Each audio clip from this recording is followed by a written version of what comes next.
All right. Here's our video review for The Unbearable Weight of Mass Talent, starring Nicolas Cage. Is that Nicolas Cage or is that Jeff Goldblum? No, it sounds like my Heath Ledger impression. Honestly, that's the best Nicolas Cage I can do. Chaos. Chaos. I'll rip your face off. It just sounds like Jeff Goldblum to me. Yeah, that's the best I could do. If that was awful, please let me know in the comments. Here's our video review for the latest Nicolas Cage masterpiece. This is if you don't know what this is about by the title, I will say before I get into it, I really like the title of this movie. I think it's a great title, but it really draws you in. But I think it would have, I think a better title that would have made this movie, that probably would have made this movie a lot more money if it was just called The Return of Nicolas Cage. I think that's I like the title. I like the title. I really like the title, but I think it, for just more key value, like for just, promotional purposes, I think Return of Nicolas Cage might be, a more marketable title. That's just the subheading. Yeah. The Return of Nicolas Cage.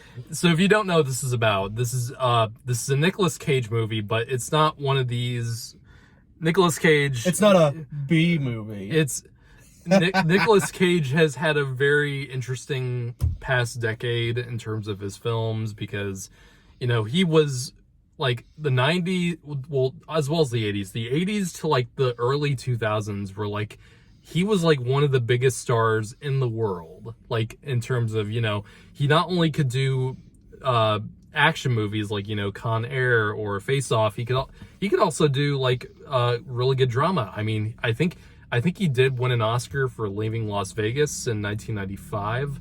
And, he's done a few other things, but he's had a rough 10 years, and largely it is because, if you haven't heard, he was in he had some serious tax issues, and he had to do just a whole lot of just awful stuff, just to make it bad. I can't even name half of the movies that he's done that are just direct to DVD garbage. And I think he's even kind of aware that he was in, a rough spot with his career choices, but you gotta do what you gotta do. Yeah. And luckily I've heard that he's past those issues and he can go back to making stuff that he wants to make and not stuff that he has to. So this is a very interesting movie because he plays himself. This is a movie where he is playing Nicolas Cage, or a version of Nicolas Cage. This is a very meta movie. So this is extremely meta. I mean, they probably reference his movies or his characters that he's played like in every scene. Was a little like, for me, I don't know a lot of his films. Yeah. So a lot of it went over my head as to references. I just watched The Rock last weekend, I think, and I'm really glad because there was a nice Easter egg from The Rock in this. But in the beginning of the movie, he's struggling to find a good role, and he is just in a bad state in his career, and he gets a tip from Neil Patrick Harris's character that is basically saying that's his agent, and he suggests going to this birthday party where he can get a large sum of money because he's financially struggling. And it turns out he goes to a guy named Javi's birthday party on this island, who's played by Pedro Pascal, and he also runs into these government agents who tell him that Javi is the head of a drug cartel, and is it a drug or a weapon cartel? I'm not it's sure. Some type of cartel. Yeah, it's a cartel. And, he's torn between having to kill Javi or, have this amazing relationship. Yeah, and Javi is a massive Nicolas Cage fan.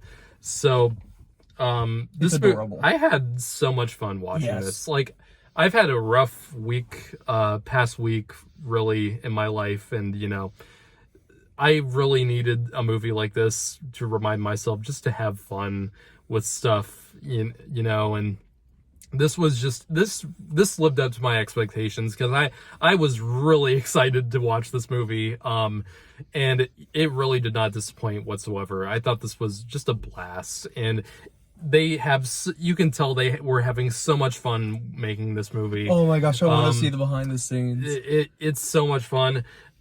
Really, the thing that makes this movie so great is really the bromance between Pedro Pascal and Nick Cage. They had such a great chemistry. This is my favorite cinematic bromance since Jonah Hill and Channing Tatum in the Jump Street movies. Oh my God. I adore every scene. There's a lot of scenes where these two are just talking about stuff, and it's just wonderful. Like these two have such great chemistry with each other.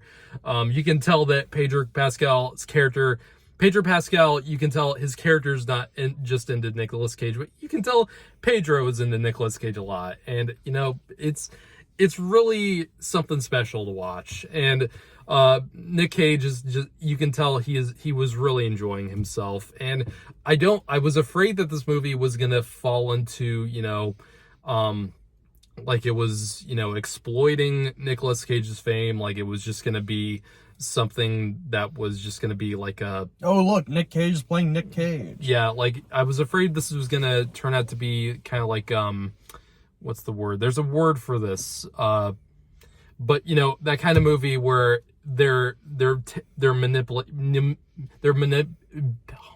manipulating their image to, you know, sell tickets. And I don't think this movie does that at all. I think it's really genuine. It probably helps that it was produced by Nick Cage. Mm-hmm. Well. And this movie felt really genuine. It felt very heartful. Yeah, it felt surprisingly heartfelt in many moments. I don't know, because there's scenes where there's serious scenes in this movie. It's not entirely a comedy. Oh my God, yeah.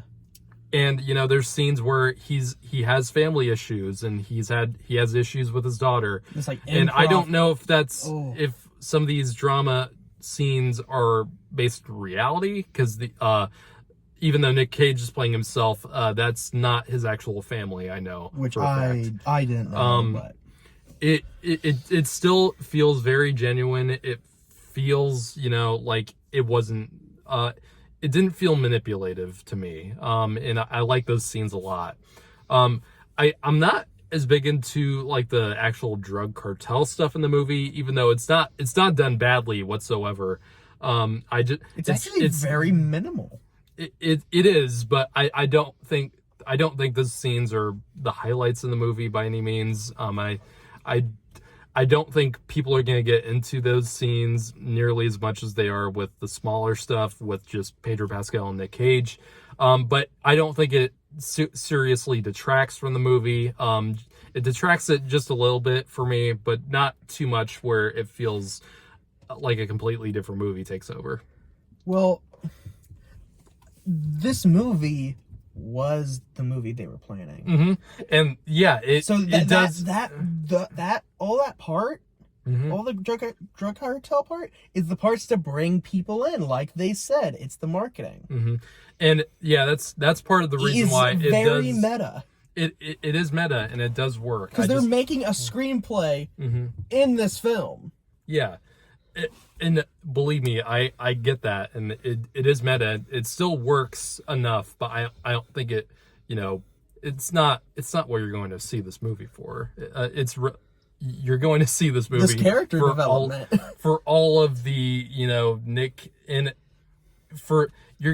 mainstream audiences are probably going to see this movie just because they want to see Nick Cage being himself, and that stuff is all great, but really, the thing that you really should see this movie for is the chemistry between the actors, and it really is great.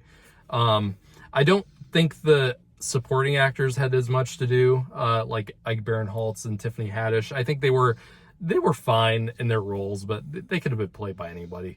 And but this is mainly about It is Pedro mostly and Nick. centered on that, and still, that's just the critic in me talking. I know most people are not seeing this for Ike Barinholtz, but and I like Ike Barinholtz a lot. I think he's very funny. That's just the movie critic in me talking, because I'm trying to be a little bit more serious with these reviews.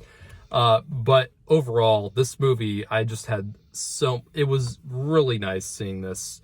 It was really nice seeing this in the theater, and there were quite a few people in there with us, and we were all having just a blast. Oh yeah, so many good laughs, so many just so many surprises in the movie that we didn't really see coming, but were very pleasant.